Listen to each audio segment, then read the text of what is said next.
Assalamualaikum warahmatullahi wabarakatuh. Perkenalkan, nama saya Ahmad Hafiz Adi Prabowo, MPM 2108260064. Saya akan menjelaskan mind map saya dari blog psikiatri yang berjudul Gangguan Bipolar Episode Kini Manik. Gangguan bipolar episode kini manik adalah suatu kondisi psikiatri yang ditandai dengan episode manik yang berlangsung dalam suatu periode tertentu, yang dapat disertai atau tidak dengan gejala psikotik. Episode manik dalam gangguan bipolar ini ditandai dengan suasana hati yang meningkat secara abnormal, ekspansif atau irritable, yang sedang berlangsung setidaknya 1 minggu atau kurang jika memerlukan perawatan rumah sakit. Individu dengan episode kini manik mengalami peningkatan energi yang signifikan, penurunan kebutuhan tidur, peningkatan aktivitas yang tidak terarah, berbicara secara berlebihan, serta adanya gangguan dalam pengambilan keputusan yang dapat menyebabkan konsekuensi negatif, misalnya pengeluaran uang berlebihan atau perilaku resiko lainnya. Berdasarkan PPDG3 dan DSM-5, episode manik dan dalam gangguan bipolar dapat dibedakan menjadi dua. Yang pertama, episode manik tanpa gejala psikotik, ditandai dengan gejala manik tanpa adanya delusi atau halusinasi. Episode manik dengan gejala psikotik ditandai dengan waham kebesaran atau halusinasi yang konsisten dengan suasana hati yang meningkat. Lalu, hasil anamnesis pasien dengan gangguan bipolar episode kini manik yaitu keluhan utamanya pasien merasa sangat bersemangat, berbicara terus-menerus, dan sulit dikendalikan oleh keluarga dalam 1 minggu terakhir. Pasien merasa sangat bahagia dan percaya diri secara berlebihan, bahkan mengklaim memiliki kemampuan luar biasa atau bisa disebut waham. Tidur hanya 2-3 jam per malam, tetapi tetap merasa segar dan berenergi. Berbicara cepat dan sulit disela, sering berpindah topik secara tiba-tiba. Berperilaku impulsif seperti berbelanja dalam jumlah besar tanpa alasan yang jelas. 5. Mudah tersinggung, terutama jika mendapatnya ditentang. Lalu tidak merasa sakit atau melihat adanya masalah dengan perilakunya. Lalu pada riwayat penyakit terdahulu, pasien pernah mengalami episode serupa sekitar 2 tahun yang lalu, tetapi tidak pernah berobat. Tidak ada riwayat depresi sebelumnya. Lalu untuk faktor stresornya, beberapa bulan terakhir mungkin pasien mengalami tekanan pekerjaan atau yang meningkat atau faktor-faktor stresor yang lainnya. Lalu pasien tidak memiliki riwayat penggunaan zat psikoaktif. Pasien belum pernah mendapatkan pengobatan stabilisator mood atau antipsikotik sebelumnya. Menurut PPDG3, diagnosis gangguan afektif bipolar episode kini manik dapat ditegakkan jika pasien memenuhi kriteria berikut. A. Episode manik tanpa gejala psikotik, suasana hati yang meningkat secara abnormal dan menetap selama setidaknya 1 minggu atau lebih singkat jika membutuhkan perawatan rumah sakit. 2. Minimal 3 hari dari gejala berikut. Atau 4. Suasana hati mudah berikut gejalanya.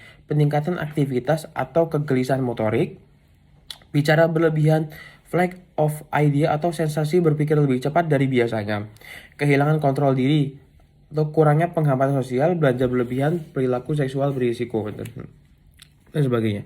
Lalu penurunan kebutuhan tidur, merasa tetap segar meski tidur hanya beberapa jam. Lalu selanjutnya ada grandiozitas atau peningkatan harga diri secara tidak realitas. Lalu selanjutnya ada mudah teralihkan. Lalu yang ketiga itu tidak memenuhi kriteria episode campuran. Lalu yang keempat ada gejala cukup berat hingga menyebabkan gangguan fungsi sosial, pekerjaan, atau memerlukan rawat inap, bukan disebabkan oleh zat kondisi medis lain. Lalu yang B yaitu episode manik dengan gejala psikotik. Jika pasien memenuhi semua kriteria episode manik di atas tetapi disertai gejala psikotik seperti waham kebesaran, halusinasi, atau perilaku yang sangat tidak terkendali hingga membahayakan diri sendiri ataupun orang lain. Lalu untuk terapi farmakonya bertujuan untuk mengontrol gejala manik, mencegah kekambuhan, dan memperbaiki fungsi sosial pasien. Yang pertama bisa digunakan stabilisator mood stabilizer. Obat utama digunakan untuk mengendalikan dan mencegah episode manik. Bisa digunakan lithium dengan dosis 300 mg, diminum 2 kali sehari. Lalu bisa juga asam valproat, dosis awal 700 mg. Lalu bisa dengan carbamazepine, dosis awal 200 mg 2 kali sehari. Lalu Lalu ada antipsikotik atipikal. Jika ada gejala psikotik atau manik berat, digunakan jika pasien mengalami gejala psikotik seperti waham, halusinasi.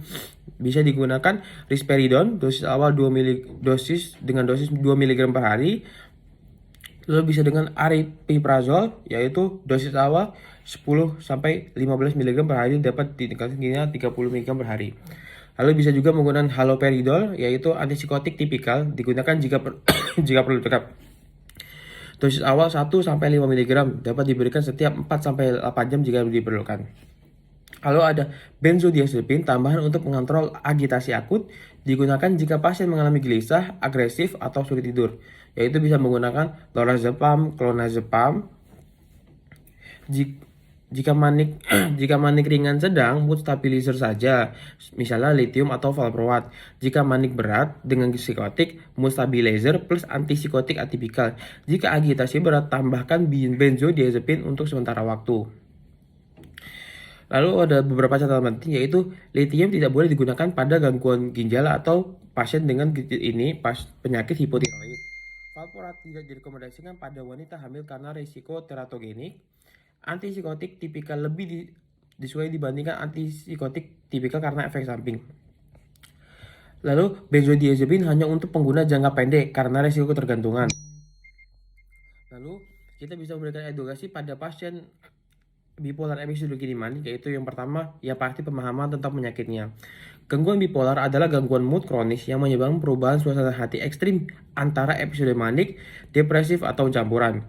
Episode klinik adalah manik yang menyebabkan pasien merasa sangat berenergi, bicara cepat, kurang tidur, dan kadang melakukan tindakan impulsif. Gangguan ini bukan kelemahan pribadi, tapi kondisi medis yang membutuhkan jangka panjang. Lalu yang kedua, pentingnya kepatuhan terhadap pengobatan. Obat harus diminum secara teratur meskipun pasien merasa sudah membaik. Jangan menghentikan obat secara tiba-tiba tanpa konsultasi dengan dokter karena dapat memicu kekambuhan. Lalu, efek obat tidak langsung terasa dalam beberapa hari, tetapi memerlukan waktu beberapa minggu untuk stabilisasi mood. Lalu ada pengelolaan gejala dan pencegahan kamu tidur yang cukup, minimal 6-8 jam per hari. Sangat penting untuk mengontrol mood. Hindari stres berlebihan dan buat rutinitas harian yang terstruktur. Kenali tanda-tanda awal kekambuhan seperti tidur lebih sedikit tetapi terasa segar, bicara lebih segar dan lebih aktif dari biasanya, meningkatkan ide-ide besar atau kepercayaan diri. Jika tanda tersebut muncul, segera hubungi dokter sebelum gejala tambah parah. Lalu yang keempat, kita bisa mengatur gaya hidup sehat, hindari alkohol dan narkoba karena dapat memicu atau memperburuk episode bipolar. Batasi konsumsi kafein karena dapat memicu gangguan tidur. Rutin berolahraga untuk menjaga keseimbangan mood. Konsumsi makanan sehat terutama yang mengandung omega 3 untuk membantu stabilasi mood. Lalu keluarga perlu memahami bahwa pasien bukan sengaja berperilaku seperti itu, tetapi itu bagian dari penyakitnya. Bantu pasien mengatur aktivitas sehari-hari seperti memastikan pola tidur yang baik dan mengingatkan jadwal minum obat. Lalu, pasien perlu kontrol rutin untuk menyesuaikan dosis obat dan memantau efek samping. Jika ada efek samping seperti tremor, mual, atau peningkatan berat badan, segera konsultasikan dokter agar dosis atau jenis obat bisa disesuaikan. Mungkin itu saja yang dapat saya sampaikan. Kurang lebihnya mohon maaf. Terima kasih. Assalamualaikum warahmatullahi wabarakatuh.